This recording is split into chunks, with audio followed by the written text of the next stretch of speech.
How's it going, guys? It's TacTixHD here, bringing you episode 8 of my NHL 12 Billion Dollar Dynasty series.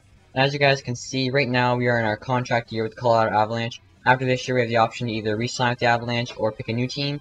And in the comments, I read that most people, or pretty much everybody, wants me to go with a new team. And as you can see, right now I have 100 offense, 100 defense, and 100 goalie. So right now we should have a good chance of making a run at the Cup.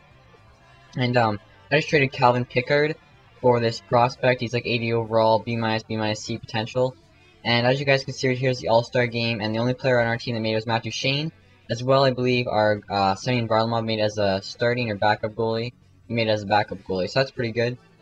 And after that, guys, right here, we have the trade deadline. And I got an offer from Winnipeg for Luke Adam, a first for a couple prospects and a 5th-round draft pick. So I don't want the shitty prospects with a 5th-round draft pick. So I added Goularty, our second-line left wing, which is more of like a third-line left wing. And I offered that for Vander Kane. They said yes, and Vander Kane's like 91 overall. So he'll go on the first line with Duchesne and Landeskog, and then Keith will go on the second line. As well as you guys can see, I just picked up that 82 overall center that Detroit put on waivers. So he basically just replaced Luke Adam, and we got Evander Kane for a first and Goularty. And right here is the first round of the playoffs. We're playing the Minnesota Wild. We lost 3 games in a row, and then, we won 3 games in a row, then lost 3 games in a row. And I realized I had to edit my lines for whatever reason. Evander Kane was hurt a little bit or something, and I had to put best lines back on. We were able to win the 7th game, won it in 4-3.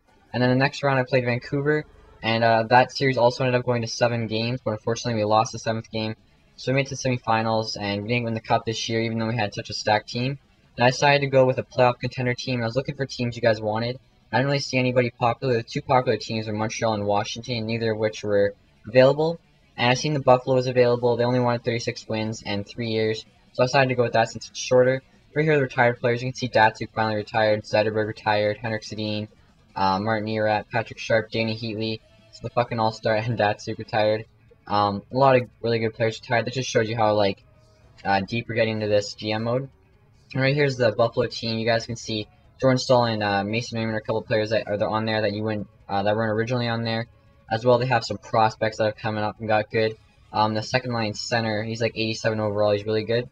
And we had the 3rd overall pick in the draft, so I decided to take this defenseman, who was 7'6" for his potential, and he's top 5. And he actually, if you see right here, he has A-A, B potential. So that was a really good pick. And I picked a lot of players later, and I ended up using every single draft pick, and I actually got a lot of good players. I got a lot of guys with a couple B and C potential. So right here is the re-signing phase. I ended up re-signing a lot of guys as well as letting a lot of guys go. For instance, Derek Roy is like 36 overall. He's got like D- or E potential. And since we're rebuilding, there's really no reason to keep him around. As well, let go of Jarrett Stoll. He's also an older guy, not that good. I'm gonna let go of one other guy on center. But I did re-sign Jordan Staal as well. I re-signed a couple of younger guys. I decided to re-sign Vanek as well, even though he's only got D potential. He's probably the best player on Buffalo. And you know, you gotta have some good players. That way, you don't just completely get destroyed every game. And Mason Raymond was still signed. And then I think I ended up letting Palmville go as well. He had E potential. I was looking at the right wings. There's a lot of low 80 right wings, but I decided to keep most of them. This guy's young. He's got good potential. Blake Como could be a good third-line right wing. Defense, they actually had like 9 defenders with 80 overall or higher, but a couple guys were like 35. Let them go. Tyler Myerson just signed for $12 million, but didn't really want to do that, but it ended up being necessary because I ended up just meeting the cap floor. And I re-signed a lot of the younger guys, gave qualifying offers to a lot of them. And as you can see, it's kind of funny because I made that trade of Pickard for that prospect. If you remember, Pickard didn't play for us for the last 2 years because he was a restricted free agent. And I had a goalie just as good as him for like $2 million as my backup goalie, and Pickard wanted like $4 million, and he would have just been a backup goalie, so it didn't make sense on my old team. But now that I'm GM at Buffalo, I decided to sign Pickard for $4 million, so he finally gets to play and he gets to be the starter. Gustavin's backing him up.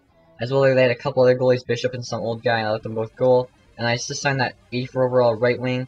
I had to give up a second for $3 million, then I signed Blake Wheeler for $4 million. As you can see, this is our team. It's actually really good. We got Vanek, Staal, Wheeler, Carroll, Raymond. It's looking good. We actually have 80 overall in every single position, which is kind of crazy considering we're a rebuilding team. And I hope you guys enjoyed this episode. It's probably one of the better episodes. Right there's the team: 100 offense, 91 defense, 82 goalie. And I noticed these videos have been getting a little bit less views. Sorry there. But if you guys are enjoying the series, make sure to leave a like and stay tuned for more. Alright guys, thanks. Have a nice day. Bye. Follow me on Twitter. You'll be the first one to know when I'm holding an open lobby or tournament, and it's an easy way to talk to me.